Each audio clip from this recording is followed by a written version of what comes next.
fill some buckets with water to put the flowers in. Oh. Have you had some training as a florist, Kirk? No, I just pick stuff up as I go along, me.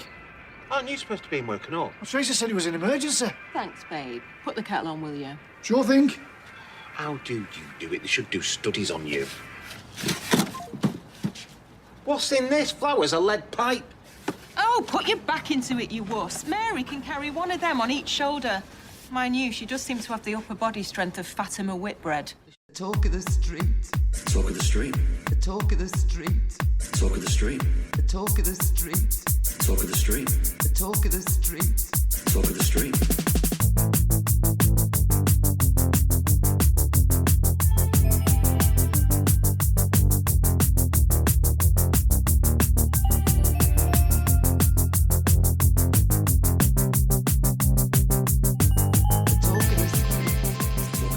Hello and welcome to episode 415 of the Talk of the Street, an unofficial Coronation Street catch-up podcast that wonders if Adam only has an appetite to take on cases that are a conflict of interest. I'm Gavin.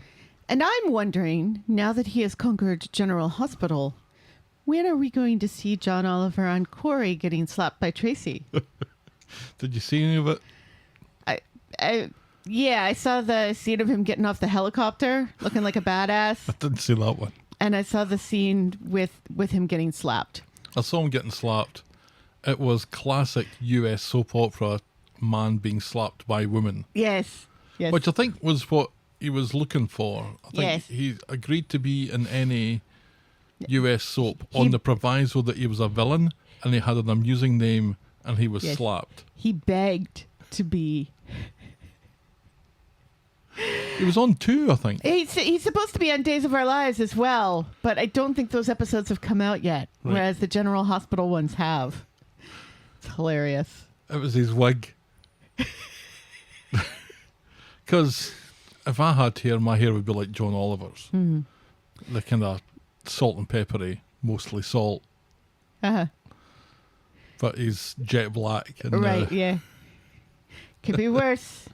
Could be The Rock's wig in the live-action Moana. What's the point of that? Because a lot of it's animated. I mean, like the giant crab and the chicken are animated. Mm-hmm. Yeah. I don't know. It gives Lin-Manuel Miranda another chance to finally get his Oscar. He's never got an Oscar for that, is he?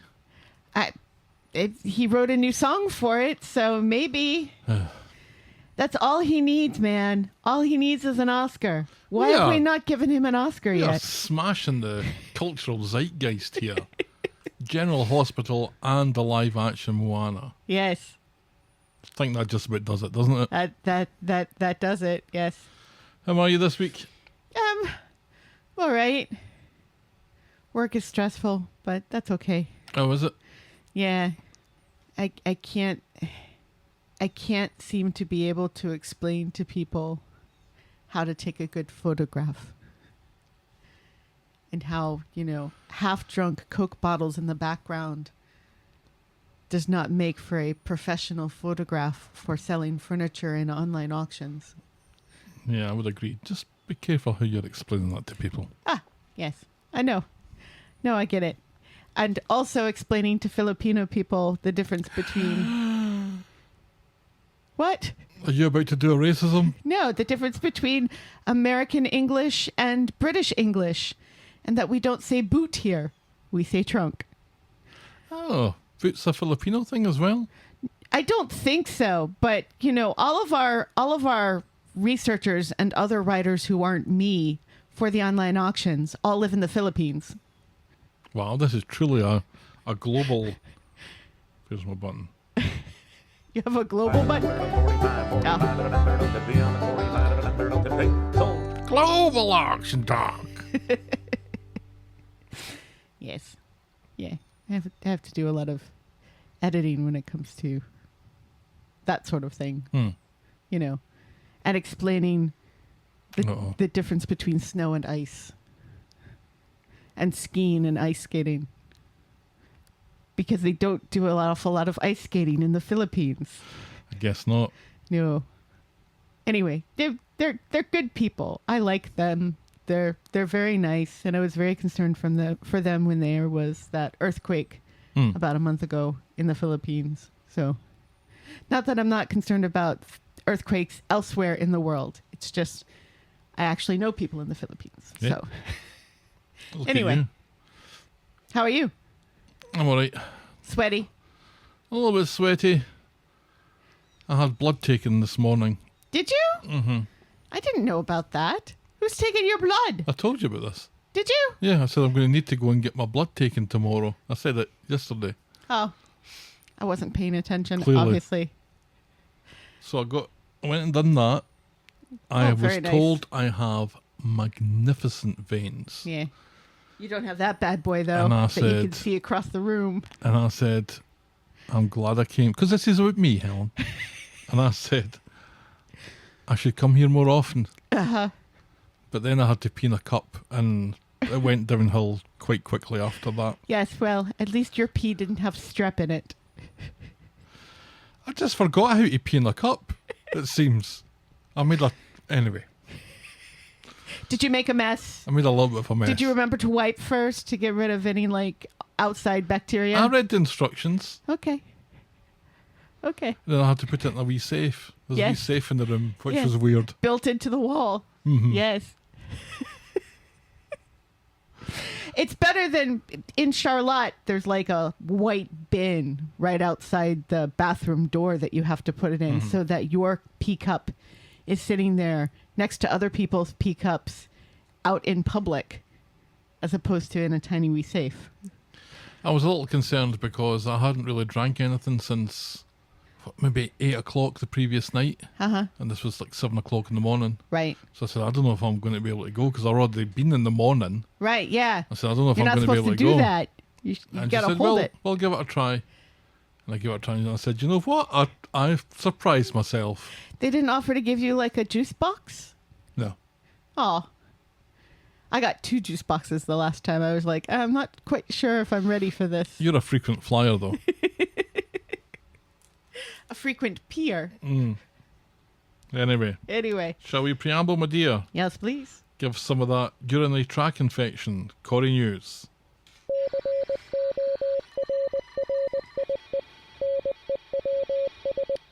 That's Beth Nix's final scenes done and dusted. She has said au revoir to the show. So no more Megan, thank God.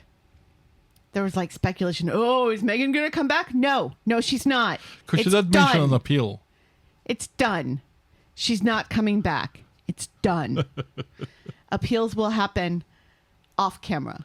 A good actor, but just a hateful character. Right, yeah. It's funny because everybody's like, oh, Beth Nix gives a sweet farewell to Coronation Street on Instagram. And it's like, you do know what that character was like, right? But you can separate those things. Yeah, I know. But still, And you're encouraged to do so. it's weird to hear sweet and Megan in the same sentence. I'll never trust another Megan in my life. Did they call her Sweet Megan? No. It didn't say Sweet Megan. No, it was a sweet farewell. But still.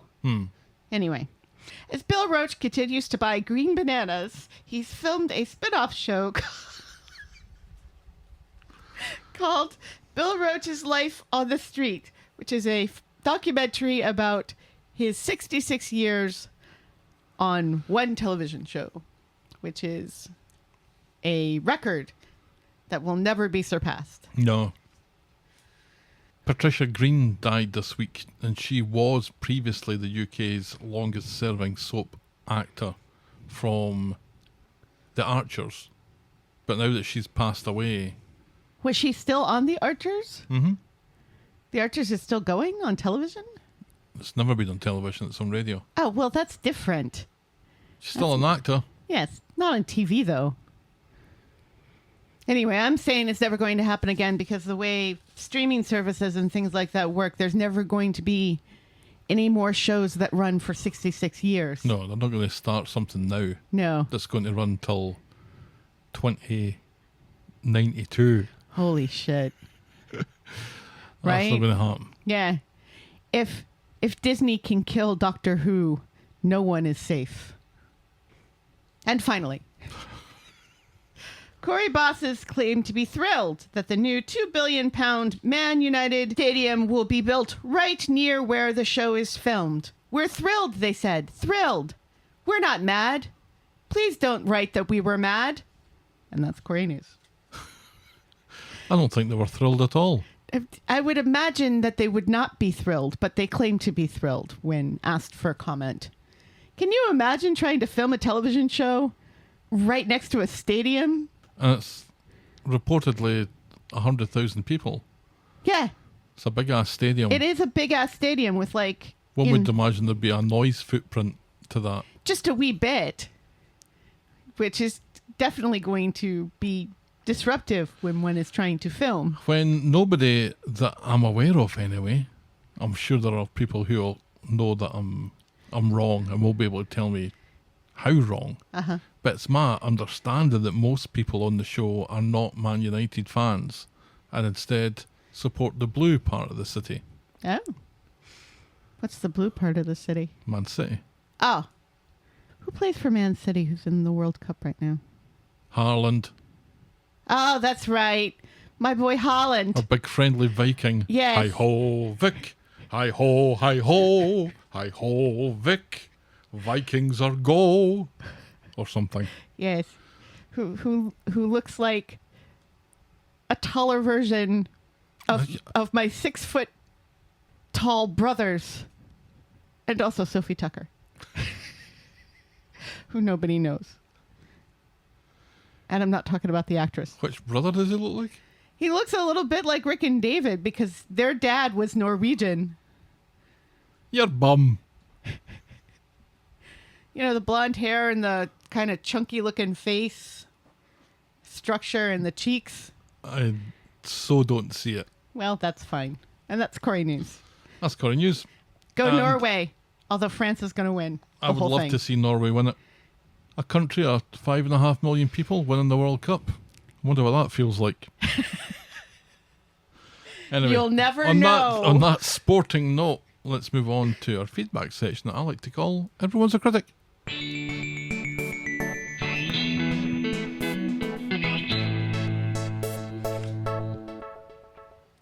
Jen writes, Helen, did the family of clowns leave in a car that the doors fell off? I bet the car key was fucking massive.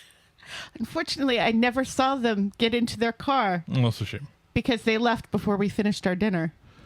I think Kit did think it was Gary who killed Theo, but now has sussed it was Sarah. He is quietly observing until he decides what to do. Happy anniversary to you two lovely people, by the way. Oh, thank you very much, Jen. Yes.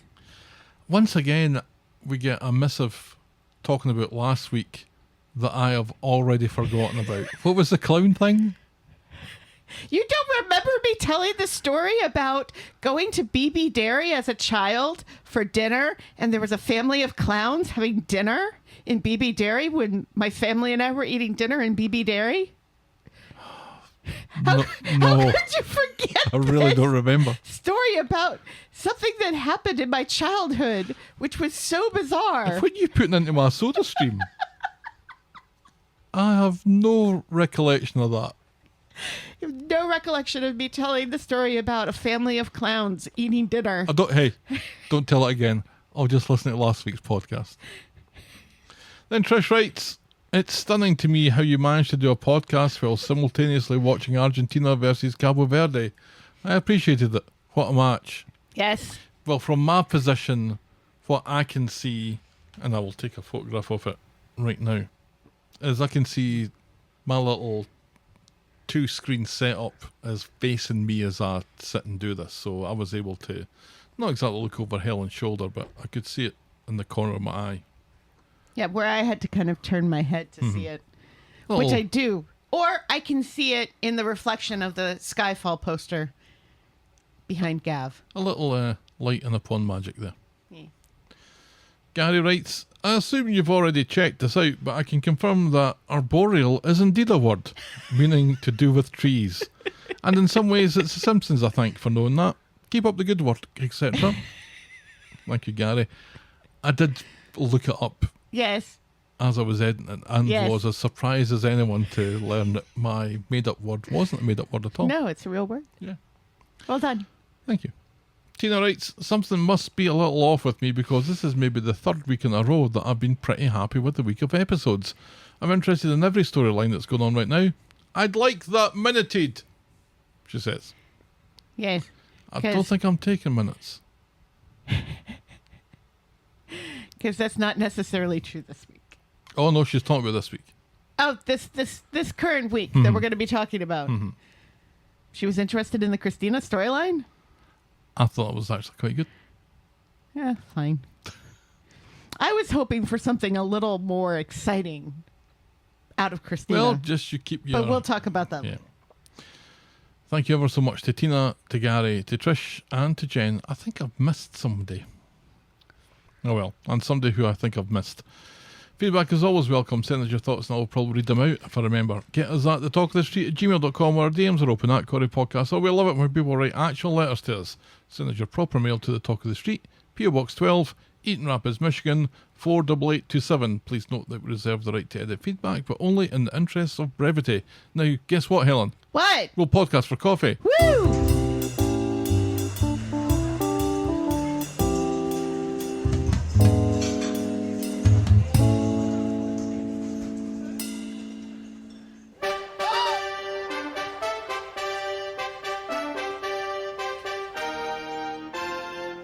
Friend of the podcast. Welcome to our new friend of the podcast, Iona. Welcome, Iona. Welcome on board. Yes. Iona reminds me of the city who's like 35 miles north of us. Ionia. That's Ionia. Yeah. Very close. Very close. If only we had the whole city of Ionia as our friends of the podcast. That would be I'd be cool. reading out names for a month of Sundays. Something like that. But in the meantime, we are very grateful for Iona to join Yes, we our are. expanding list of friends of the podcast. Welcome aboard. You're very welcome, Iona. I hope you enjoy the bonus content, which includes our spoiler alert, which is weekly, and our monthly classics. Yeah. And also Discord and your name read out at the end of each and every episode. It's an embarrassment of riches. It really is. We just give. Yes, we're givers. And also thanks to Joe T for our coffees this week. Yes, thank you, Joe T. Although I'm drinking grapefruit juice. And I don't know what I'm drinking anymore. Some hallucinogen, probably. If anybody's hallucinating, it's me. I'm the one who saw Family of Clowns at BB Dairy. Joe T was exceptionally generous with his coffee donation, so we are very, very grateful. Yes, we are. Joe writes, Hi Gavin and Helen. Wanted to send some overdue coffees and say how much I'm enjoying your Corrie Classics bonus episodes. Oh, yes, those are fun. I binged the 80s episodes during COVID and I'm now slowly making my way through the 70s and 90s. Keep up the great work and thank you for the bonus content. You're very welcome, Joe T, and thank you Yes, thank you. for our coffees this week. We very, very, very much appreciate it. The Talk of the Street is and will always be free on your podcast provider and on the YouTubes. If you think a show is worth anything more than the time it takes to listen to it, if you want to show your appreciation, or if you want more weekly and monthly content, check out the links in the episode description or head on over to corriepodcast.com, click on Support the Pod, and then Friend of the Podcast. And I think you know the rest. Yes. All right, shall we dive in, my dear? Yes, please. I don't like these 44-minute episodes. And this used to be our standard operating procedure. Even when there's like just two of them? Yeah, it just feels like it's an awful lot of Corrie. I like the 22 minutes.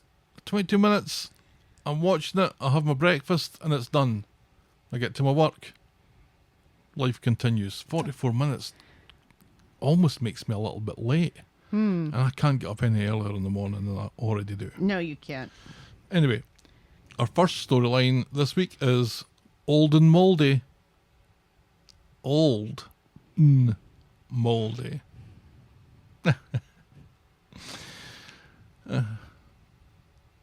Did you see my joke that I wrote this week? No. I wrote a joke this week. Did you? Mm-hmm. I think somebody's already written it, but it came to me. What's the joke? The joke is, I didn't get any training in my new job as a litter collector. I just picked it up as I was going along. Oh yeah, I did see that. Sorry. I didn't remember. Anyway. On Monday, Abby's on the phone to Kev telling him about Alfie, who, if anything, is worse than he was last week and is having trouble breathing now. She comes off the phone with him and then immediately calls Alfie an ambulance. Alfie, you're an ambulance. I have to remember the kid's name. Which I said 3 words ago. I know. Which arguably she should have done first. In the meantime, Brody's in dinner rolls with Sally and Tim, and he announces that now that he's working, he'd like to pay some of his housekeeping. Sally doesn't think that this is necessary, but Brody is keen to pay his way at least a little bit, and he happily trots off to work. Kev turns up at Abby's, says, "Abby!" from the other side of the door, and quickly scoops up Alfie and decides that he'll take him to the hospital himself. So as the three of them head to Kev's car, Idris, Alia and Brody are outside waiting on the builder to take a look at Abby's flat, and they note that this is a troubling turn of events. And that was quite funny because Alia's jogging on the spot for some reason and looks like she is desperate to urinate. Mm-hmm. Been there. Oh, we've all been there.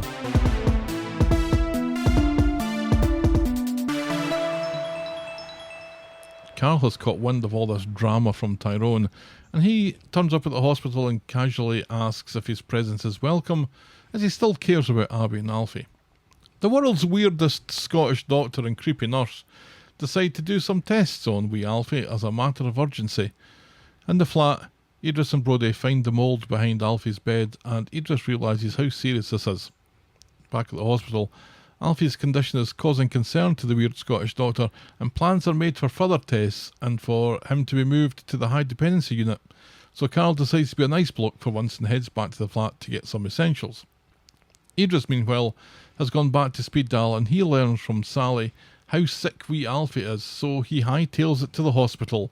But Carl gets there first and shows Kev and Abby a photo of the mould in the bedroom. So even though he's apologetic, and even though he's there to help, and even though he's there to give them information intended to help the doctors, Abby and Kev are fucking furious at Idris, and Kev promises to kill him if anything happens to that wee boy.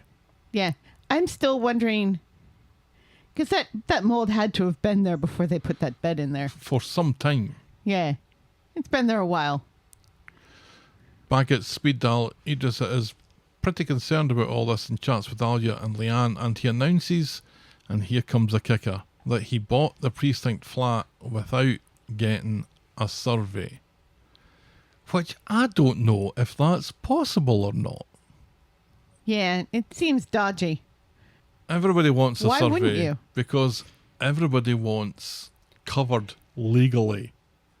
Right, yes, and also you want a survey because surely the surveyor is going to find something that will cause the price to go down in some fashion. Yeah, and I mean, banks won't give you the money without a survey. Yeah. Which suggests that this was maybe a cash deal then? That's what it seems like. But even then, I don't know that you could get away with not getting a survey. But anyway, that's what we're being asked to believe. Leanne thinks this is the fault of the guy who sold the flat, and this gives Idris food for thought. So he gives Brody a call, and the two of them basically drag the guy who sold the flat into Idris's car and speed him off to Gunpoint Docks, where Brody beats the fuck out of him. Idris telling him, imagine if that was your sister's. So, Idris is a bit... It's a bit good and a bit bad. Yeah, and a bit... something in between. Getting Brody to do his dirty work was vile. Yeah. All the characters so far in the show that we've been talking about over the years who do that sort of thing tend not to be good characters. Correct. I'm thinking Rick the Chin. Morally, yes. They're good characters because they're fun. Well, Rick the Chin was fun. But morally, they're bad people. Yes. Morally ambiguous. So he's at least seemingly genuinely concerned about wee Alfie. Yes. And seemingly genuinely shocked at something that could be described as his overlooking something fairly obvious has caused this situation. But his way of dealing with that, which you'll talk about a little bit later, Yes. is so sketchy, and basically was because Leanne kind of gave him the idea that whoever had that flat needs to pay for it. Right. Somehow, though, and there may be a reason for this that I've forgotten, Abby's in the precinct when this kidnapping happens, and she tells Sally what she saw, that Brody was basically like involved in manhandling this. a man. And it was so obvious as well, when the car just screeches to a halt outside the precinct and Brody screams at the guy to get in the car. It's like designed to attract attention. Back at the hospital, Alfie's condition is confirmed to be a result of inhaling the spores from the mould, but he's making improvements with the steroids that they're pumping him full of. Sally tries to confront Brody about his dealings with Idris, but Brody doesn't stay still for long enough and basically runs out the house. Tim thinks that they know Brody's a good kid at heart, and he doesn't think that they should dive him with both feet until they have all the information. In speed dial, Idris is very happy with Brody's help and pays him a little bonus. Brody, though, isn't comfortable with any of this, doesn't want to do this again, and definitely doesn't want to turn in his dad. Idris insists that that won't happen, and this is the only way to get respect, but Brody is far from convinced. Which, good for him. Good for him. It's nice to see. Kid's grown. Yeah, Brody standing up for this, because this sort of behaviour is kind of like what he was at the start. This is Right, Brody. yeah. And this is his dad, you know, for him to be like, I don't want to grow up to be like that guy. That's good. Did cause me a little, wait, who is it that you don't want to grow up to? Right, yeah, because is it Kit or is it Mick? On Wednesday, Alfie's getting discharged from hospital and Kev is more than happy to put him and Abby up until they sort themselves out. He'll even push the boat out and get some snacks in. Ooh, snacks. Someone's going for X of the year, says Abby, and Kev has a little twinkle in his eye. little bashful smile. Oh, Aw, you guys. so cute. Remember when they Nod. were a beautiful couple? No. Another precinct later, Abby is heading back to the flat to pick some stuff up, and Idris is there coordinating efforts to clear up the flat, get rid of the mould, and replace the carpets. He tells Abby that he's spending a fortune on this, but that doesn't cut any cheese or mustard with Abby, who promises him that he'll be hearing from her solicitor. Right. That'll be Imran. No, wait, he's dead. That'll be Dee Dee. No, wait, she's off in the Far East. Nope, can't think of anybody else. Idris is upset by this, but doesn't argue.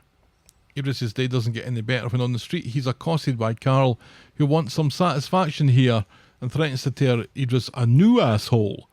Idris isn't exactly quivering in his boots at this, but Kit comes along anyway to split them up and send Carl on his way, observing that Idris isn't exactly making lots of friends here.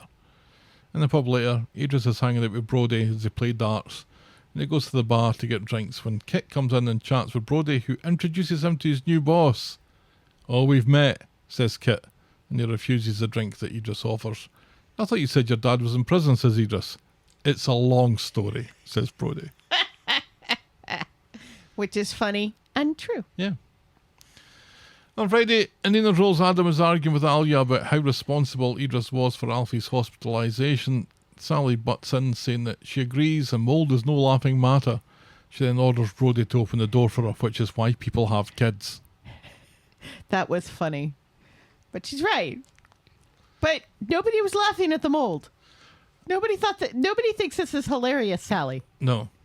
Tracy did think that something was funny. Oh, it was because Sally said that she didn't get into politics to something. Right. And Tracy said, "You don't work in politics, you sew knickers." Right.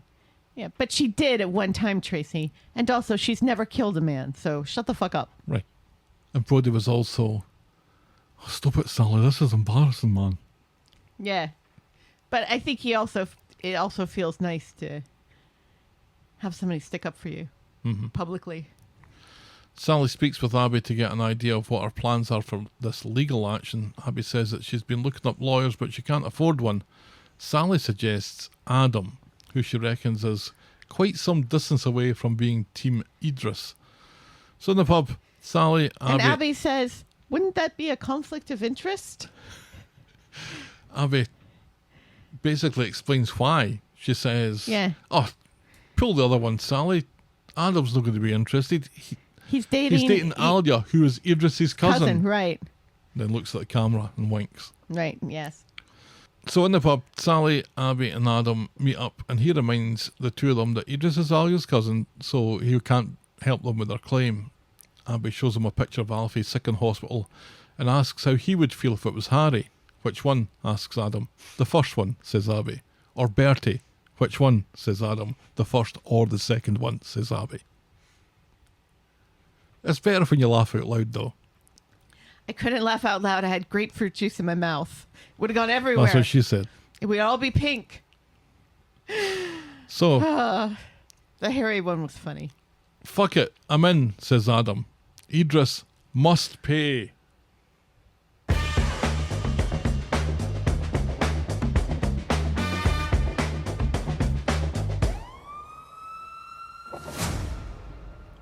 I forgot that that's our new police music. Yeah, we'll get used to it.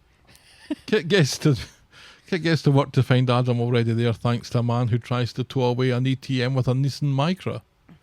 That's a little reference that'll come back in another storyline that I won't mention. Abby tries to do some fishing on Idris, but Kit refuses to be drawn, but says that as Idris is Brody's boss, he's keeping an eye on the situation. Meanwhile, in the pub, Abby warns Brody to be careful around Idris, which doesn't seem like a clever move, but we needed something to take up another minute or two, and that will do. And that's as far as we get with that this week.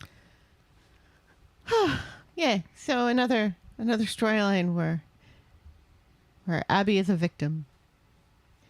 The giant amount of mold under her son's bed, which should have been obvious when she moved in, but somehow wasn't, because there's no way Unless the bed was there with a mattress and a cover. I don't think And nobody so. has looked under the bed. And Abby hasn't looked under the bed. Right, yeah. She always just reaches underneath to grab like teddy bears and stuff, which is not smart, because what if there's a monster under there? It's going to bite your hand off. A monster? A monster under the bed. Those happen, you know. I've seen the movies. Yeah, it does seem a little bit far-fetched that nobody spotted this already. Right.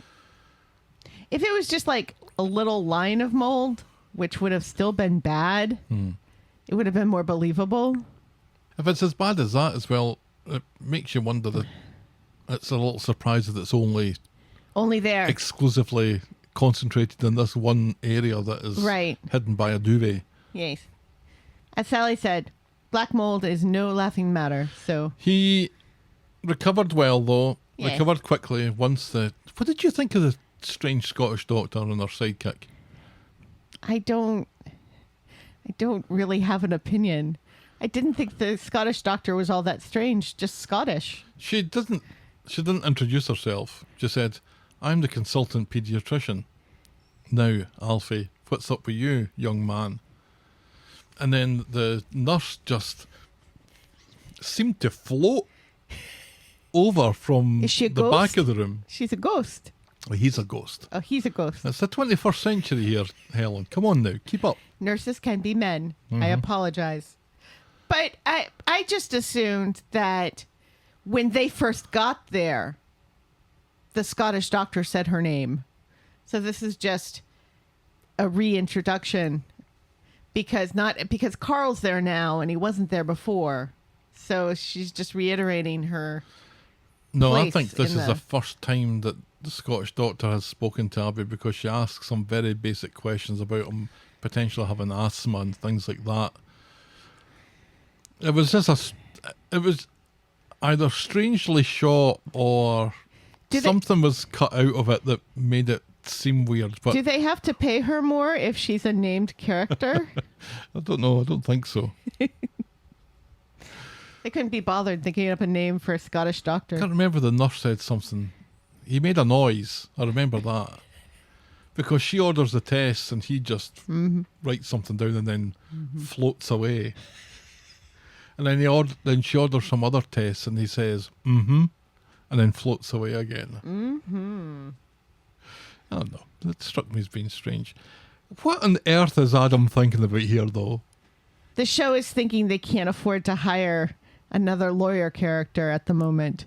That's what Adam's thinking here. He's just out of the frying pan with the whole Megan stuff. Yeah. And now he's going to upset Alia.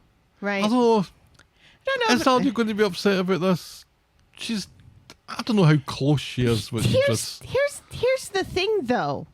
Here's where the conflict of interest really comes in, is that Alia is the legal aid here. So she will be working on this case against her cousin. She'll be looking things up to prove that her cousin is a wrong'un. Right. That's not good. That's not good. And it's just a shame that Adam is more or less related in some way to everyone on the street at this point. Case in point, the fact that Abby was able to use both Henry and Bertie. And all variations. Alia, to guilt Adam into working on this. I mean, I think we all knew that it was going to end up being Adam. But right, yes, because there's nobody else. But I didn't imagine they were going to draw attention to the fact that there is a conflict of interest so very clear you can see it from space. Let's draw everyone's attention to this, and then it's still going to happen anyway. Right, yeah.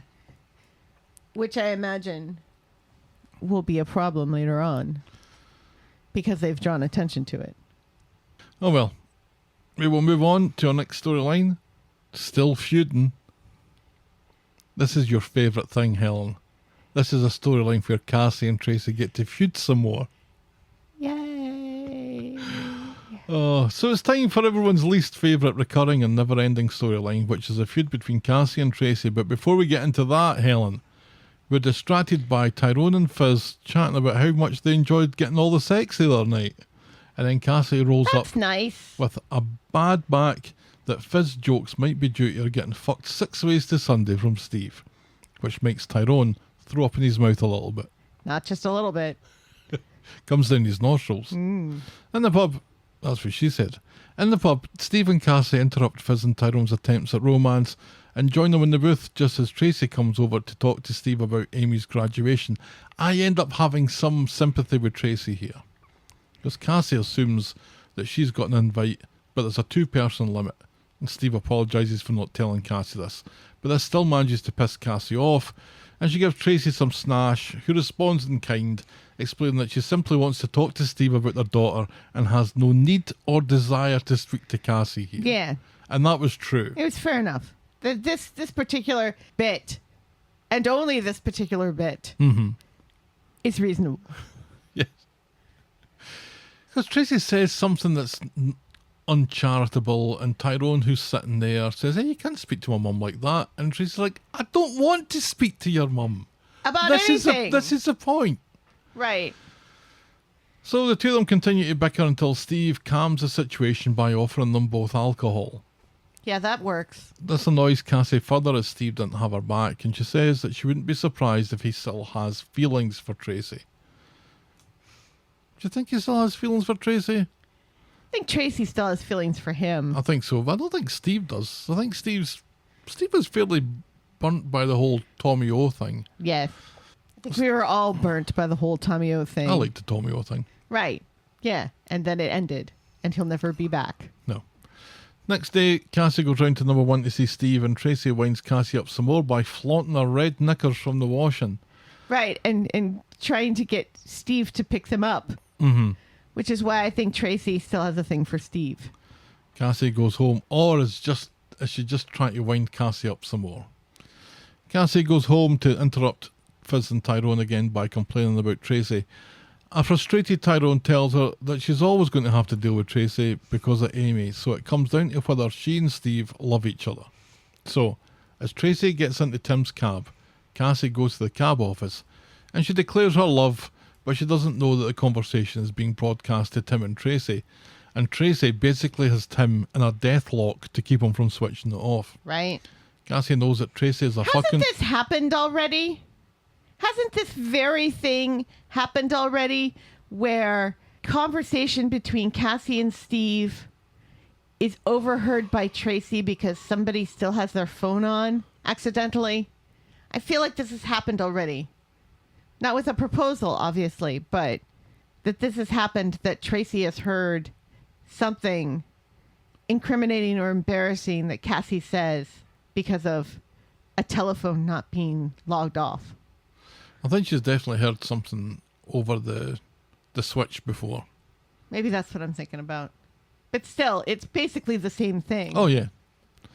Cassie knows that Tracy is a fucking bitch and all that, but she and Steve are simpatico, and she's just a girl standing here, and then she kneels and nearly breaks her back. She's just a girl. I'm just a girl kneeling here on a sticky laminate floor. In front of a boy. Telling the boy that she loves him. Steve McDonald, marry me. Why though? Says Steve. Which isn't a great response. It's not. It's not. It would be so terrible even if Tracy wasn't listening. For her to go through all of that and Steve going, But why? We're good as we are. Why do we need to ruin it by getting married? And it's like, that's not a great look, Steve. I see his point. This would be wedding number 8. Maybe he doesn't want to get married for an 8th time, and I can sympathise with that. He shouldn't get married for an 8th time. Yeah, but you have to look at it from Cassie's point of view, who has not been married 8 times. I don't even think she's been married once, has she? Don't think so, but I don't think you can take an average of it. No. And even if you did, that's still 4. No, but it's, from her point of view, she's finally found someone that she wants to spend the rest of her life with. Mm-hmm. She's been highly selective all these years, I guess. Or just, too drunk and stoned to get that far with a man. She's been on the smack for too long. Mm-hmm. So she's finally found someone that she wants to spend the rest of her life with. And he's just like, I've been married 8 times. 7. 7 times. I don't want to do it again. That sucks. That sucks for her. So what's he to do? Just get married for an 8th time then? Even if he doesn't want to? No, but I think he could be more sympathetic to her point of view. He could. Which he's not. But this is a conversation that the two of them should have had when she was going to propose the first time. Because he learnt about that, didn't he? Because Tracy told him. He did. And that might have been what she overheard on the Why switch. didn't they go through with the proposal? Because Steve's dad died. That's right. It was Jim's fault. He was getting the phone, she's kneeling, with the flowers and the banner behind him. Mm-hmm. And Steve gets the phone call. And Tim is standing there and he starts to go like this. Yes, it was very funny. That was my favourite part of Jim's death. Yeah. It was also good. And off stage. Yes. So, Cassie is fucking furious about this and storms out as soon as Steve helps her up. In the pub later, Tracy is fucking loving it and she winds Steve and Cassie up when Cassie's had enough, feels humiliated by Steve as much as Tracy, and tells them that they're welcome to each other. Tracy makes a remark that next time Cassie should quote Pretty Woman, so Cassie scuds Tracy's jaw. Instead of, what's that, Julia Roberts? Was it Notting Hill? Yes, it was Notting Hill. It's been a while since anyone's hit Tracy in the pub. Can you think of the last time Tracy was hit in the pub? Was that also Cassie? No, it was Abby. Oh, that's right. Abby really punched her. Yeah, she deserved it. Mm-hmm. You still shouldn't go around punching or slapping people, though. No.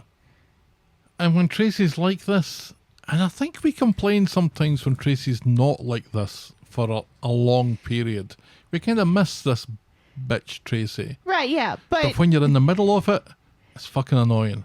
Yeah, and especially when she takes it just a little too far, which she does here, and which she did with Abby, and it's like she doesn't know when to switch off. I think she knows what she's doing, but yeah, she doesn't know when to stop. Yeah. It's like, okay, we get it. You can stop now. On Wednesday, Hope and Ruby are still up to something. Yes, they are. Secretly sending off emails left and right and arranging meetups with somebody.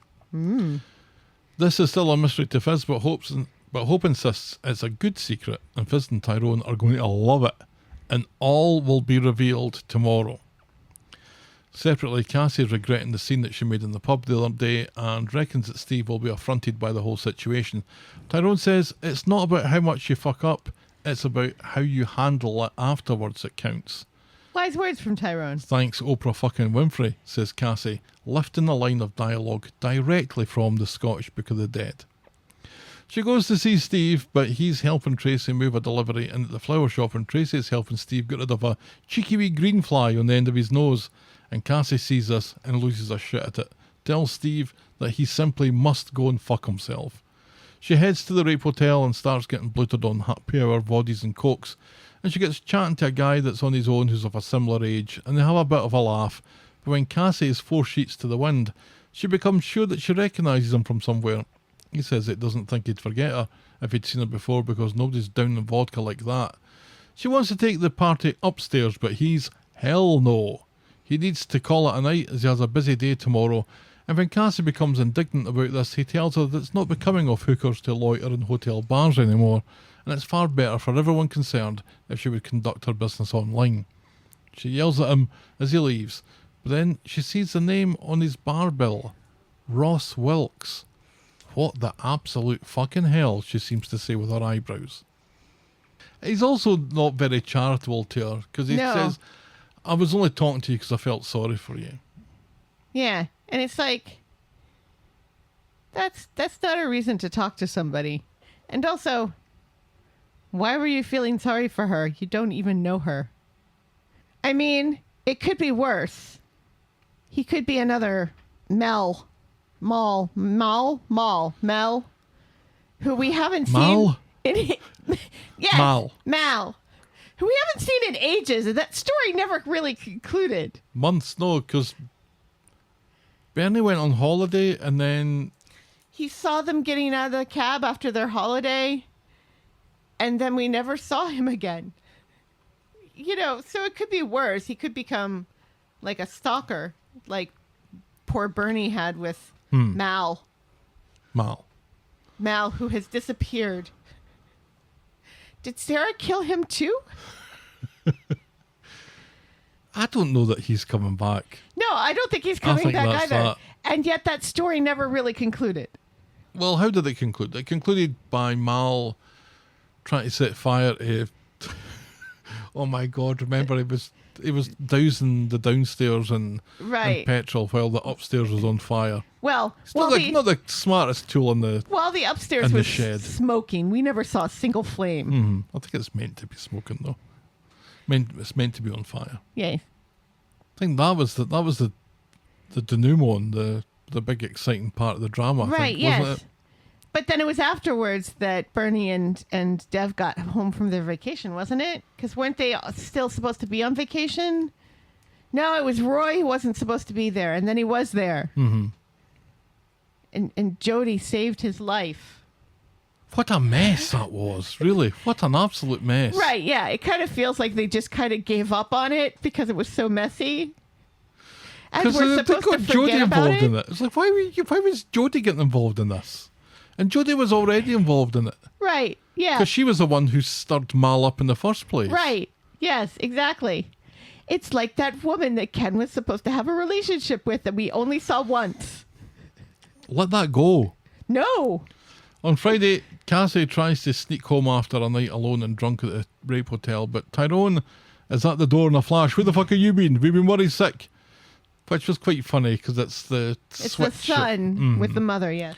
Cassie says that she was at the hotel and she needed to be alone, and no one can quiz her further because Hope announces that they're all going to the bistro for the big surprise. Before they go, though, Steve... I am so disappointed that Hope and Ruby aren't cooking this surprise dinner. What happened to all the crisps that they were ordering? Before they go, though, Steve apologises for yesterday but insists that they're far better off remaining unmarried. Really, who'd marry somebody who has 7 divorces under their belt? And Cassie agrees, but when they hug... Two of those were Tracy, she though. looks sad. 2 of those were the same person. So I feel like Tracy should count only once. 4 of them were 2 people. So because he's married to Karen twice.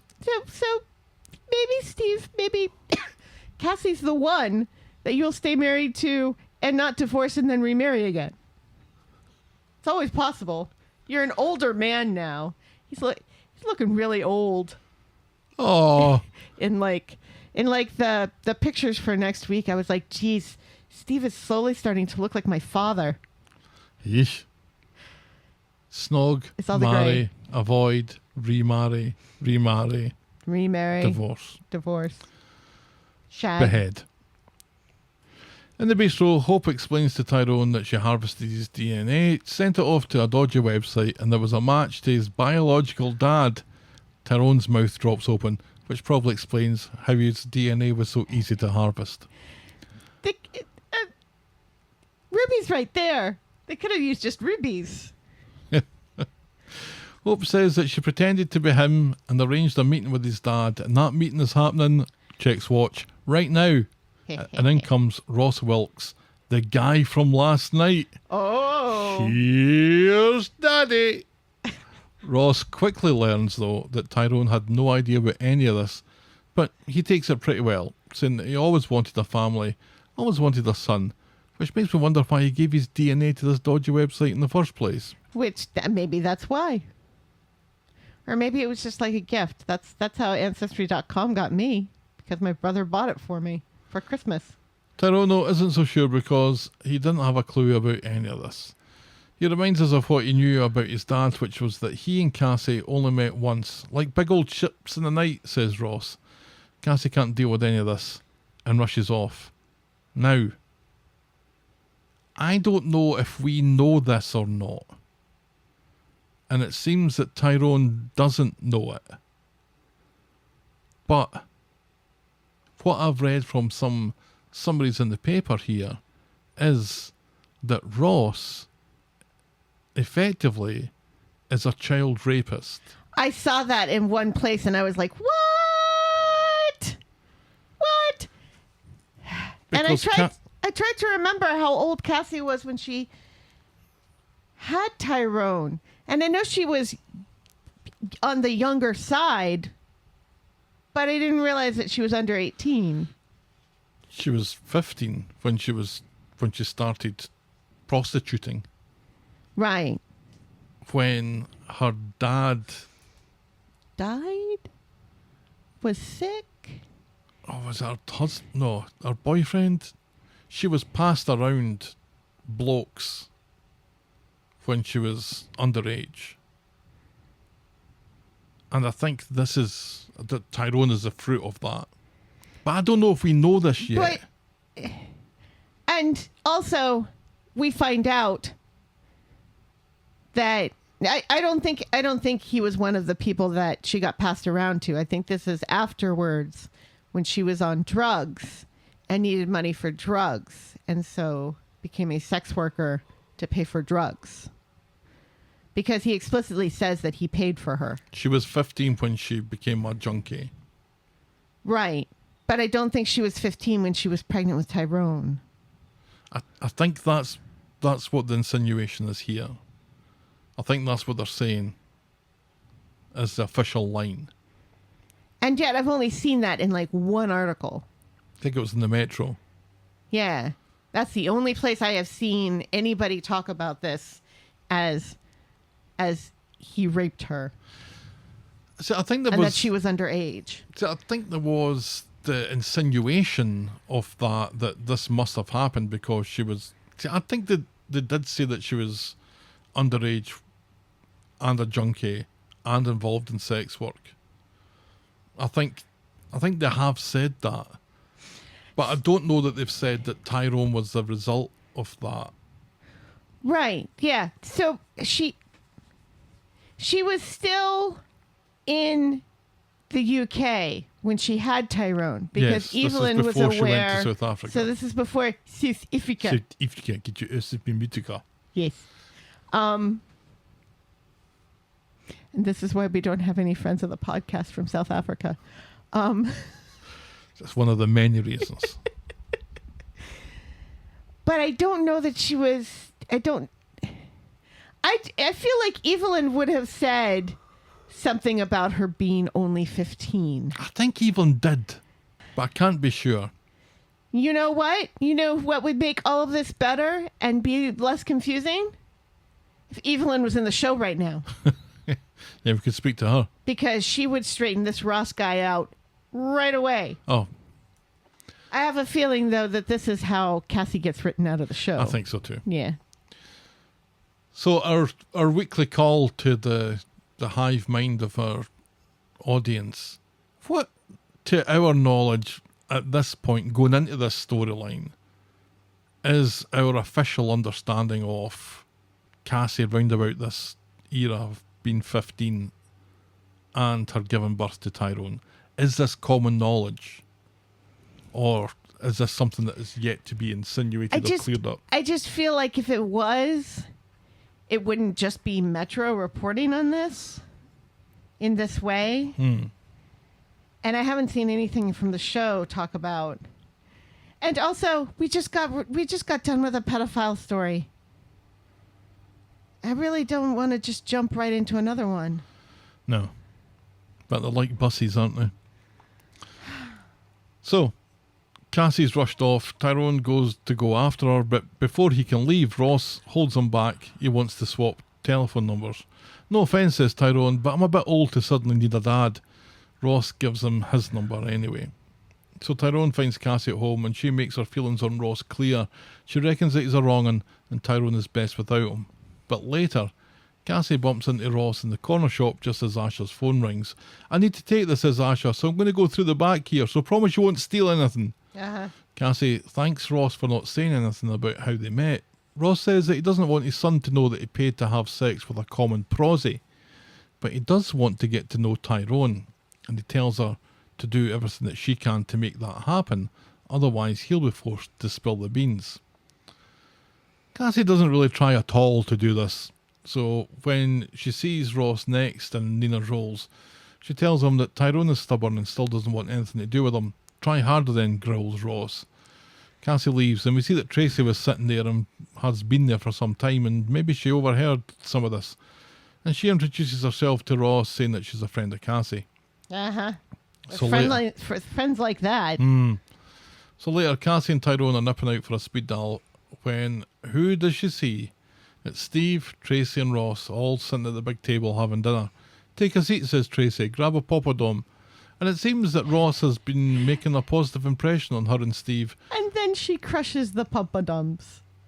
She goes, psh. Yeah, that's what you're meant to do. I know, but it was just funny the way that they like zoomed in on the plate of poppadoms and Tracy's fingers going crack, crack, crack, crack, crack, boom, boom, boom, boom, boom. I assume that's how you're meant to eat poppadoms. That's how I eat poppadoms. Right, yeah. It's just funny that they focused on it. I don't think I've ever seen them focus on poppadoms in the show, ever. I think this might be the podcast that we've said poppadoms the most. It's poppadoms of the week. Tyrone maintains that he doesn't really want a relationship, but it's nothing personal. I don't want to know you, but please don't take that personally. Right, yeah. But Ross, who has learned everything about Tyrone during this meal, says that he understands, but then reminds him that Doran was a surprise to him. But that didn't stop him wanting to be his dad, did it? We not only get Doran this week, we get Doran saying things this week. And hitting a drum. Yes. Because that kid needs to be louder. Yes. And this guilts Tyrone into agreeing to meet Ross tomorrow and having a game of golf. Cassie quietly fumes, and that's as far as we get with that this week. A round of golf, I think. Mm-hmm. Yeah, this is not how I thought this story was going to go. I thought this story was going to be hilarious. And it very much is not. No, it's would you believe, kind of dark. Yeah. I was really hoping for like a lighthearted story to, wash the taste of pedophilia out of my mouth. Right.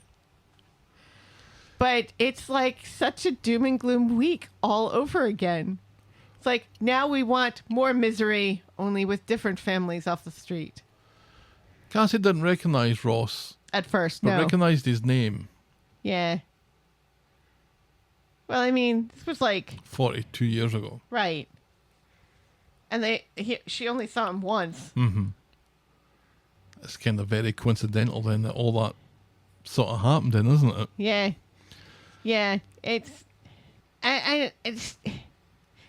funny because like this was all Hope and Ruby.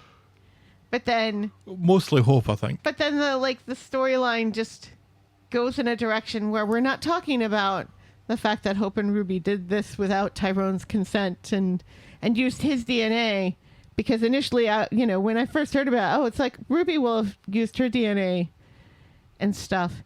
And it is nice that they talk about the fact that Fizz isn't actually Ruby's mum, which we all kind of knew already. Sure. Kirsty's her mum, who's Yes. dead, Yes. thanks to an aneurysm Right. off screen. Yes. How convenient. That's how aneurysms typically work when nobody's watching. They sneak up on you.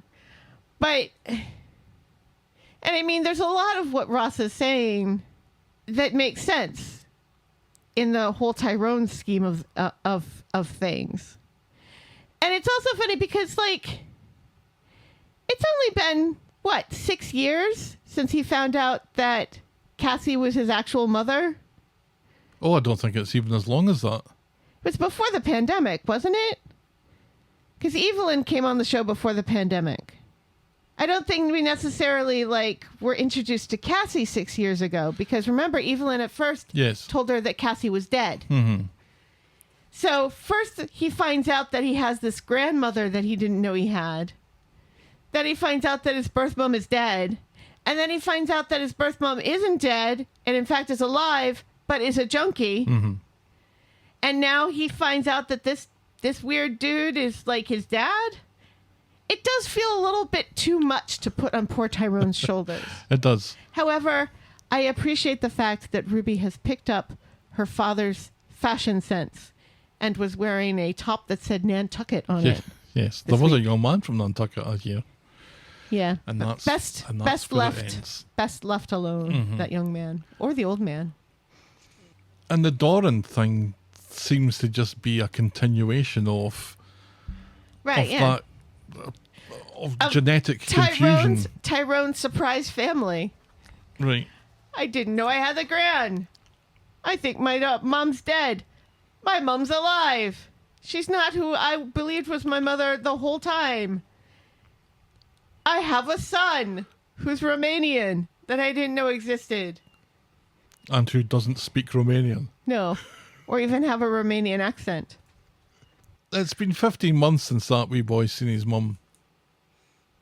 He thinks Fizz is his mum now. And that's fine. Is it? Poor Alina Pop. It doesn't feel like she cares. Well, it doesn't feel like the show cares. Well, there is that, yes.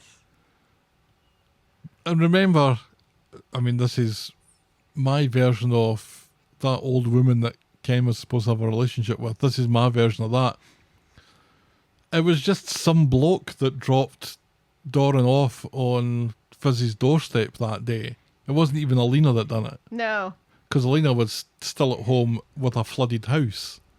So a strange man took this boy over international borders, dumped him and then just on left a him there. doorstep in Manchester. What does and then immigration fucked think off. about this? Right. This is shocking. Because yes, his dad is British, but he was born in Romania. That's his birthplace, so that's probably where his birth certificate and all the legal stuff is. Tell me why this isn't human trafficking that happened here. I mean, that's the whole reason why Alina Pop was in the UK to begin with, was human trafficking. All right, next up is Meet the Driscolls. Meet the Driscolls. On Monday, Hope and Will... What was that noise? On Monday, Hope and Will are in their roles at lunchtime. Seems that Will has been the talk of the playground, but it's all been fairly positive towards him because of the patriarchy. Will just hopes that they'll forget about it and he can move on. But later in the pub, Daniel is gossiping to Maggie about hearing from a prison guard friend of his. I don't know which is most unlikely, that he's got a friend or that his friend is a prison guard. Well, he used to work at the GCSEs. He insists that he met which them isn't the right initials. What are the right initials? In the Stabby Teenage Centre. Yes, the STC. Anyway, he's heard that Megan has already been beaten up in prison by the other inmates. Will hears this, calls everyone a prick, and storms out, shouting that Megan's still human. So Daniel finds Will in the community garden later. Will says very clearly that he's not in the mood for a chat, so Daniel says that he'll do the talking, and Will can listen. Surprisingly, Will doesn't punch Daniel in the throat here and lets him speak. Daniel apologises for not thinking anything else could have been going on with Megan. Will says that he did things that he's not proud of too, and not just because of Megan, but because he fucking hated Daniel anyway. Daniel nods like this isn't the first time he's heard this today. He suggests that they move on, and Will agrees. Does Daniel know that Will was the one who twatted him over the head at Christmas? I think he suspects. Doesn't Will apologize for that here? No. I thought for sure Will has apologized. Nope. Or like Daniel's like, look, I know that your behavior. Maybe it's Daniel who kind of like excuses this whole thing because he's like, I get it. I now understand why you were such an asshole to me the whole time, and it's okay. Everything's forgiven. So maybe that also covers twatting him on the head. After this, Hope suggests that Will joins her in visiting Sam in hospital. He's not sure, but Eva Cakes and Maggie think that it's a great idea. They're wrong.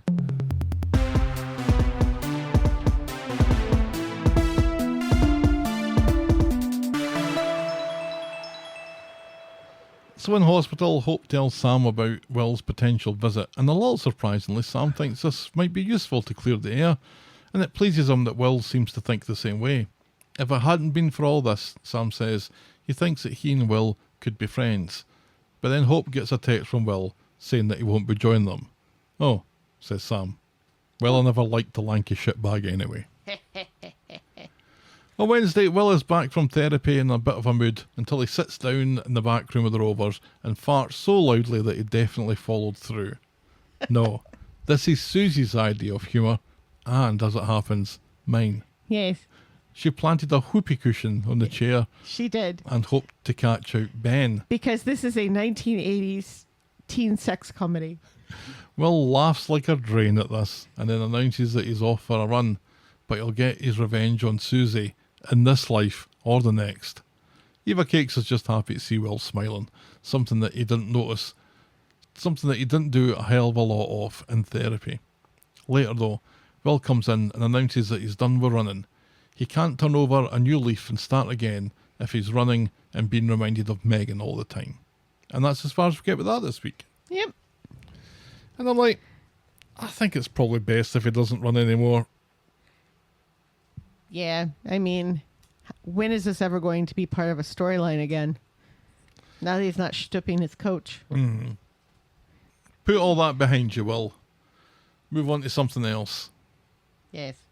Crocheting or something like that. I'm a little disappointed though that Daniel and Will made their peace with each other. I do like it when at least one active character has a vendetta against Daniel for whatever reason. Right. It's a shame that we seem to be running a little bit short on that at the moment. And I did feel sorry for Sam, who did look like he thought this was going to be a good part of his recovery because I was, when we were talking about this in spoilers last week, kind of shocked at the thought that this could happen because this surely is going to push Sam back a bit. Yeah, I'm glad he didn't show up. Oh yeah? Yeah, because I don't think Sam is ready for that. I know everybody on the show seems to think that Sam's ready for that. I don't think Sam's ready for that. I think it would have set him back. And I think that wouldn't have been helpful to Will's recovery of his trauma as well. I think the promise of him going and then not going. Right. I don't think anybody should have... I don't think Hope should have said anything to Sam about Will possibly coming.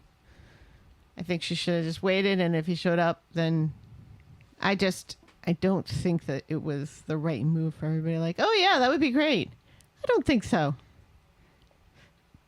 And like I said, it would hurt both Sam and Will. Because Will, I think, already feels really guilty for the things that Megan kind of manipulated him to do to Sam and to Daniel. Yeah, he's having a really hard time coming to terms with the outcome of the verdict. So if he went and then Sam kind of had a breakdown, that would just compound Will's guilt even more. Which he already blames himself for. Right, yeah. If not now, though, when? When Sam gets out.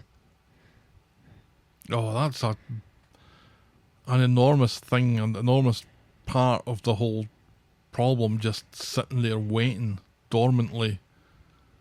No. He's got to work on himself. Sam has to work on himself and adjusting to the meds and working out his own trauma here. Yeah, maybe. I think we can agree or we can disagree on the specifics of that. I think we can all agree, though, that the person to decide whether or not it's a good time for this to happen or not isn't Hope. No. It's Sam. Or his doctor. Yes. Our next storyline then is Christina Anonymous. On Monday, Summer wanders into the Rovers, sees George, and she does a Grandpa Simpson. Well, she tries to. She's about to try and do a Grandpa Simpson then, when George begs that they clear the air and talk, and Christina suggests that they all go back to the house. Back there, George apologises for his betrayal. Summer points out that she backed George, but he stabs her the first chance that he gets and accuses her of doing something so awful like murder. Christina says that, do you know what? I suspected George of killing Theo, even though George is the kindest man in the world. It was a tumultuous time, says Christina. Everyone's heads were full of shite, and bad decisions were made. She says that Theo has taken so much from Summer, and advises that she doesn't let him take away her loved ones too. George promises to spend the rest of his life, or a fair proportion of it, making it up to Summer, and they agree to turn over a new leaf. That's nice. During this, though, Christina gets another call from her mystery caller that she dingies, but later in Nina's roles, she takes the call and tells the person on the other end that she's got it before quickly hanging up when George shows up. He wants to take her out for dinner later, but she clearly lies and tells him that she has a new cleaning job to take care of, and she rushes away. Later, Glenda's walking outside the Rovers when she sees Christina getting out of a stranger's car. Christina leans into the car, thanks the person, and asks them to keep it to themselves before suspiciously walking away. Ooh. So on Wednesday, next day, and Glenda's explaining what she saw to George, but he isn't remotely interested in having this conversation and reckons that whatever it was legit. So Glenda invites Christina for a spot of lunch at Nina's Rolls, and Christina arrives with shopping bags, which I think she's been doing quite a bit of lately. She nips off for a shite, and Glenda can't resist raking around in Christina's bag, where she finds a credit card statement. But it's a credit card statement in the name of Mary Taylor. So later, Glenda meets up with George in the pub, and he's outraged that Glenda has sent him photos of other people's credit card statements. Glenda explains that all those statements were in Christina's bag. At this, Christina comes in, nips off for another shite. What's she been eating? And when she's gone, Glenda warns George that he's been conned here, and by the looks of things, he's not alone. And yet, none of those card statements are in George's name. So, how exactly is George being conned here? Christina's a liar. Yeah, but it doesn't affect George. You doesn't think any of this affects George? He's not part of the con. She's not opening things in his name. No, but... So she's a bad person, but... Well, she's leading him a merry dance. Does that work better for you? Sure, fine. I like merry dances. On Friday, George is still convinced that there's a simple explanation to what Glenda saw, and to prove that he trusts Christina, he decides to secretly follow her to the precinct, where he sees her hug another man. "That's my woman!" he screams, and breaks them up. Christina introduces her ex-husband, Lenny, and promises to tell George everything. And he does not look like a Lenny. In Nina's Rolls, and one can only imagine the conversation between the precinct and Nina's Rolls. But in Nina's Rolls, Christina explains that Lenny found out that she got a credit card in his name. George scoffs, just like you did with Mary, he says, and he tells her about all the statements that Glenda found. Christina explains that she has a spending addiction, that her brain isn't wired properly. George doesn't look like he's really believing this. No. Tells her that it's not exactly lung cancer that you've got here. She thought that she had it under control, but stress can bring it on. Lenny has agreed not to press charges on the condition that she goes back to a support group. She begs George not to turn his back on her, and he doesn't. And instead he goes to the group and listens to her describe the impulses and the adrenaline rushes and the regret and the crushing knowledge that she's let down her loved ones, so much so that she can't even look at George. He takes her hand, though, and gives it a wee squeeze. After the meeting, he decides that the best way forward is to admit what she did, so a house meeting is called. Glenda tells Todd and Mary that Christina is a thief and a swindler, and she takes credit cards out in other people's names, people like Mary. Christina talks to them about her addiction, and although Glenda scoffs, Mary is more understanding. The world, says Mary, is full of liars, full of people who pretend to be marine biologists. Yay! Marine biologist reference. Yep. The show remembered that Mary had a son who pretended to be a marine biologist. Whose name was? Fuck if I remember. Jude. Jude, that's right. Oh, Jude. Hey, Jude. Don't make it bad. He was not, and had never been, a marine biologist. Nor did he have sex with that woman. She understands and sympathises, but she cannot forgive until Christina has done some repentance, and she asks Todd to minute that. I'm not taking minutes, says a bemused Todd. Minute it! Shouts Mary, and everyone jumps a little bit, and that was kind of funny. Yes. And that's as far as we get with that this week. Todd was quite funny in those scenes as well, even before the he's like, minute it. It's like, you wait didn't a take any second. credit cards out in my name, did you? And she says, no. It's like, all right, fine. So this is where Christina was the night of the murder. Yeah. Apparently. Meeting Lenny or something. Yes. So she wasn't involved in the murder at all. No. What? A red herring. Yeah. It would have been much more interesting if it was Christina. It did look like Christina had gone back to her old ways, though. The mystery about this Right. would certainly suggest Do you that she's believe gone her back to that form. she has it's an addiction issue and not just her trying to swindle people? Because anybody can go to a meeting. That doesn't mean it's necessarily Yeah, we've all seen Fight Club. true for her. And, you know, Or read Fight Club. Was that in the movie Fight Club? the support group? Mm-hmm. Or all the support groups. Yeah. The support groups were Was in that the movie. Was Yeah. it? Okay. I think so. I think I believe her. Because the stuff that she's buying, there's no real need to buy it if you're... Like, she's buying, like, face cream. You're not going to sell face cream to anybody. Or not to make it worth your while. I mean... Oh, here's where Helen tells me how expensive face cream is. But it's... if you're going to buy things on someone's credit card to make a quick profit, face cream probably isn't the thing that you're going to buy. Was it ever that she was going to make a quick profit from these things and resell them? Well, what else is she doing it for if she's trying to swindle people? Why else is she doing it? No, maybe she's just swindling people so she can afford face cream because face cream is very expensive, Gav. Told you. If this is all part of a con, I don't get the con. Yeah. What I didn't really understand, though, was that she seemed to suggest to Mary and to the others that she pays them back. Like, she doesn't... None of this is impacting anybody's credit score, she said. No, because she... But if you are able to scrape the money together to pay it off every time, why are you doing this? Exactly. She says that she moves it around so nobody's ending up having to pay for any of this. It all gets taken care of. Nobody's credit score gets affected. But you can't pay a credit card with a credit card. I don't think. Can you? If you can, you shouldn't be able to. I don't think there's anything necessarily that disallows it. I know my American Express won't let me pay my mortgage with my American Express.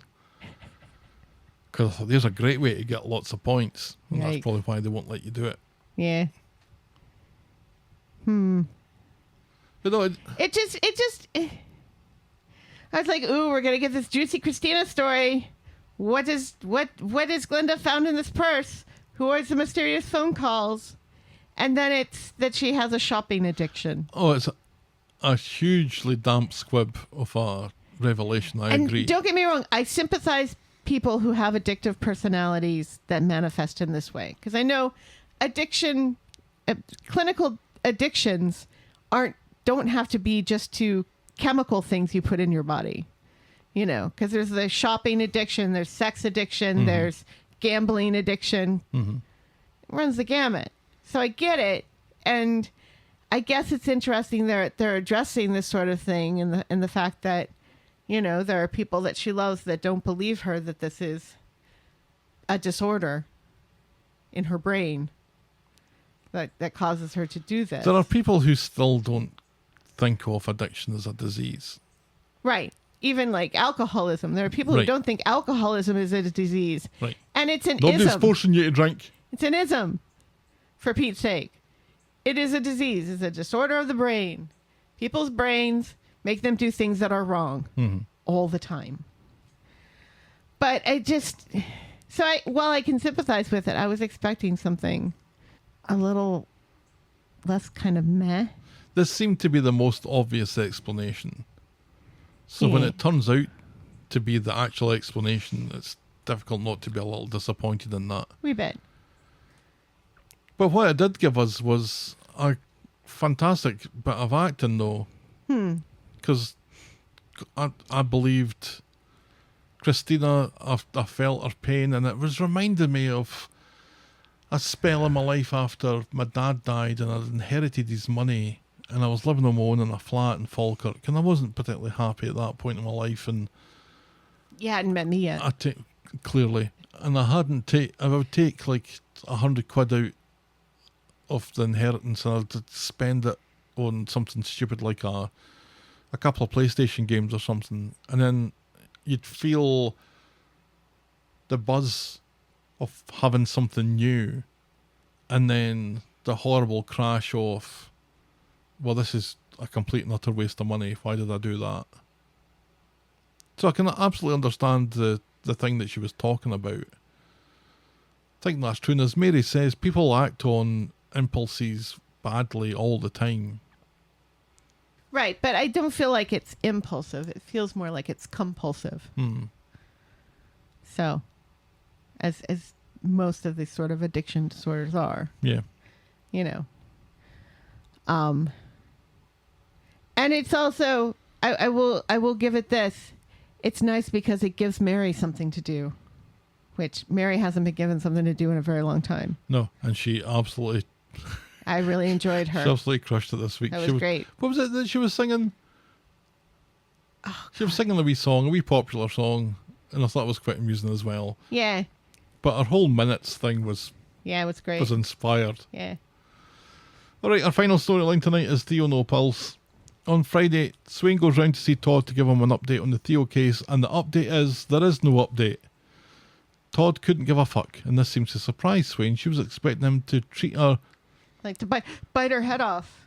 She was expecting him to tear her a new asshole. He says that he's still trying to get over all that trauma, so forgive me if I don't react exactly the way you expect me to. Later in the bistro, Sarah's pestering Kid to propose when Swain shows up, and Sarah quickly nips off for a shite. When she's gone, Kit wants to get an update on the case that has no update, and Swain tells him that they're off duty and give her a fucking break. Yeah, seriously.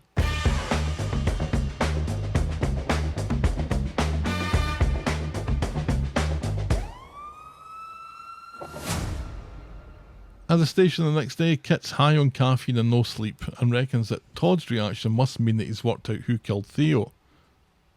I thought I saw movement. I did not. Swain tells him to stop because D.I. Thompson has suddenly realised that he's too close to the case, so she's pulling him off.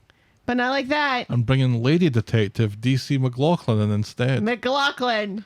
Kit is fucking furious. But at least we have another detective. McLaughlin and Swain, crime fighters. They go to the salon to question Maria about her whereabouts on the night in question and whether Gary could have sneaked out. Maria says that she doesn't think so. Well, that answers all my questions, says Swain, and they leave. Maria hurries home and warns Gary that this is the third time that she's told the police the same thing, and she knows that this means that they don't believe her.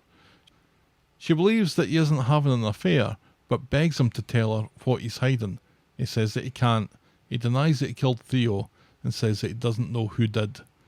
Maria storms off to the pub where she gets chatting to Kit, and she admits to him that she and Gary are having problems because every few months their relationship is driven by secrets and lies. Kit's intrigued by this, and he's further intrigued when later on Todd refuses to join him and Sarah. Back at the Rose Gold flat, Maria tells Gary about her run-in with Kit, and he's baffled why she would talk to the fuzz voluntarily unless... That's right, Gary, she says, unless she wants him to be arrested after all. Because knowing that he's hiding something from her is way worse than not knowing, she says. Maybe getting nicked by the fuzz would force the issue. Gary is agog. And that is how we end this week's episodes. Good for Maria. I thought that was brilliant. I thought Maria's performance in that end scene and actually all through Friday's episode was fantastic. Her frustration just begging Gary just to trust her and tell her what this is all about. And I thought Gary was going to. I know, he gets so close. But that line about knowing that he's hiding something is way worse than not knowing, I thought was, that's a good line. That's a good line. It was delivered well. Yes. It was a good way to end the episode, I Yes. think.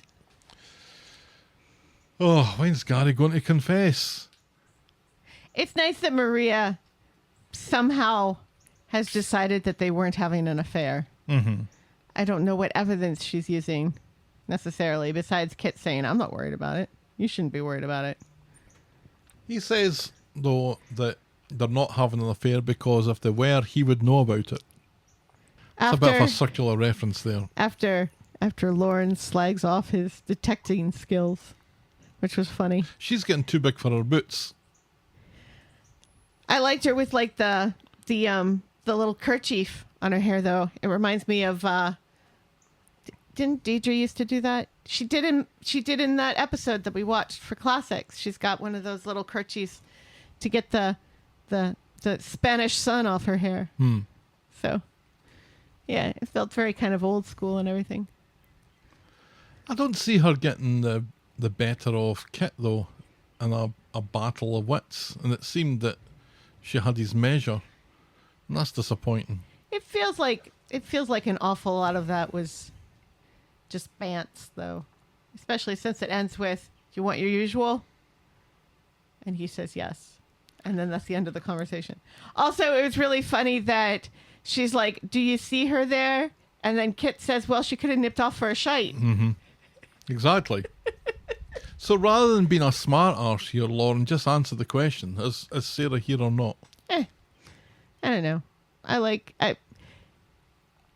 I enjoyed it. I thought it was funny. I haven't mentioned any of the Betsy stuff.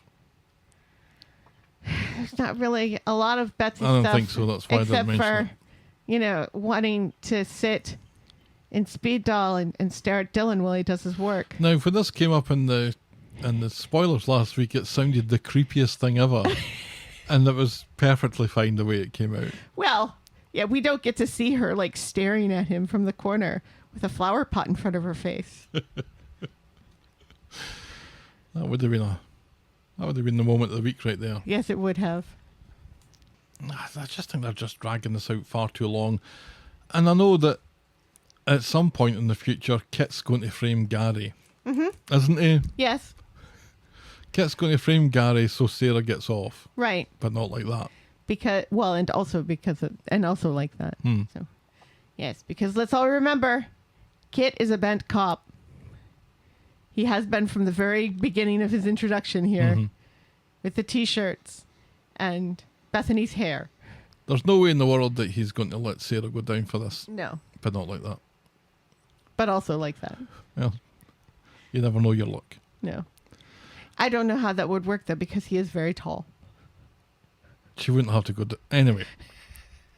McLaughlin and Swain, though. McLaughlin and Swain. As a crime-fighting partnership. They're like Cagney and Lacey. What was she wearing, though? McLaughlin. She's like wearing just like an orange top. Right. With like her badge around her neck.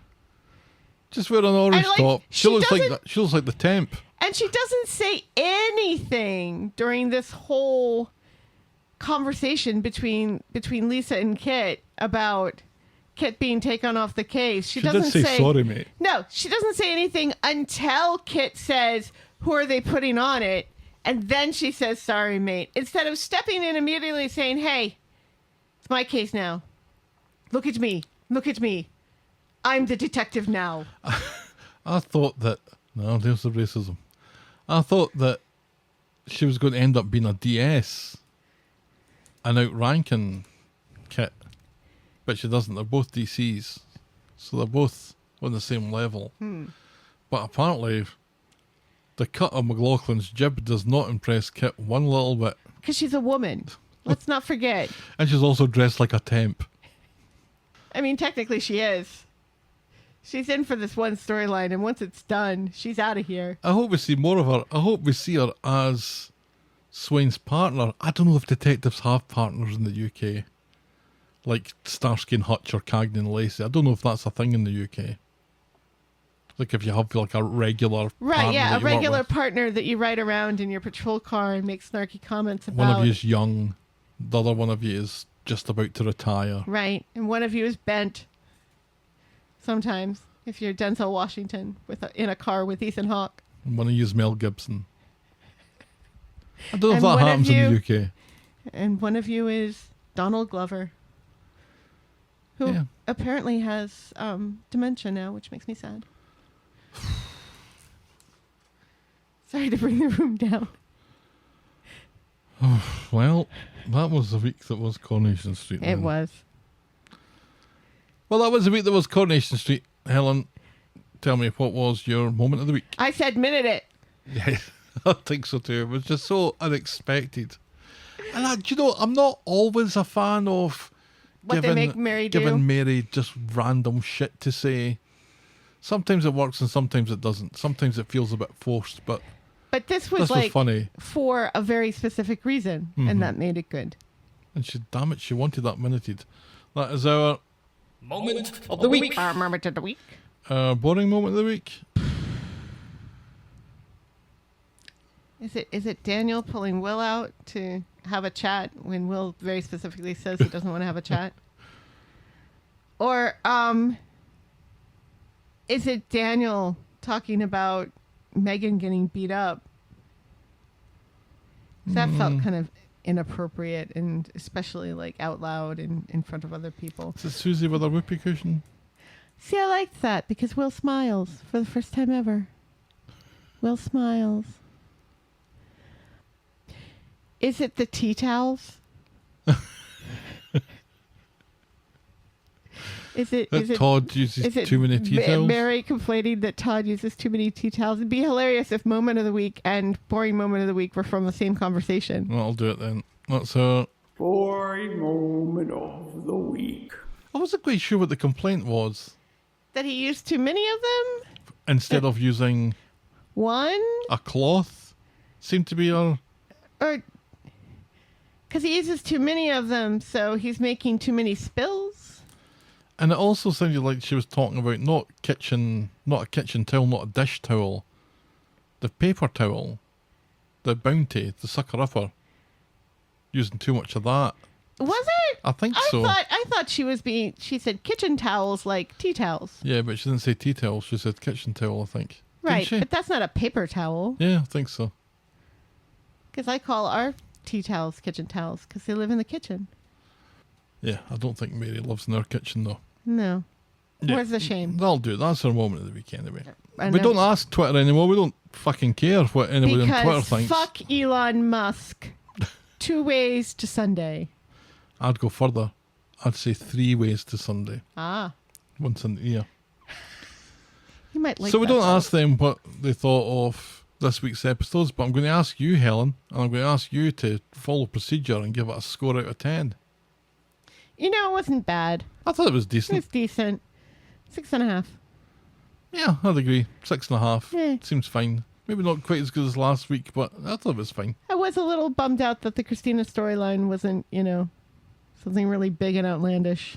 Yeah, and I'm honestly, when Swain said that we're not closing the Theo case, I'm like, just close it, man.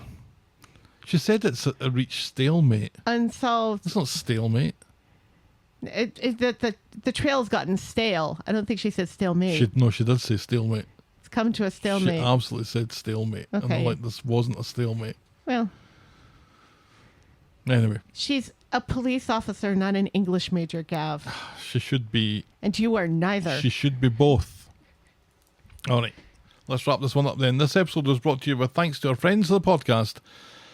Daisy, French Helen, Pickles, DT, Wendy, Noel, Canadian Helen, Christy, Shandy, English Victoria, Rory, Vaughan, Heather Westerfield, Brittany Porter, Laurie, Anna, Tina, Leah, Tara J, Fiona B, Canadian Jennifer, Josephine O'Tingy, Anne Greenwood, Trisha R, Sarah Purbrick, Hunker Munker, Darren, the artist formerly known as Seal My Fridge, Pamela, Marge GT, Tom Ambrose, Christopher Anstey, Terry in LA, Joe T, Corey Dales, Matthew McInerney, Welsh Emma, Matthew S, Rachel B, Uranium Jennifer, Catherine Monchero, Gary Heatley, Pam but not that one, Una, Amy, Jenny Roll, Ozzy Alley, Oi. Chris Horrocks, Cameron from Edmonton, Matt Birch, Library Jen, Jack the Marner, David MacArthur, Saskatchewanian Karina, Rebecca, Upper Danes, Jem and Iona.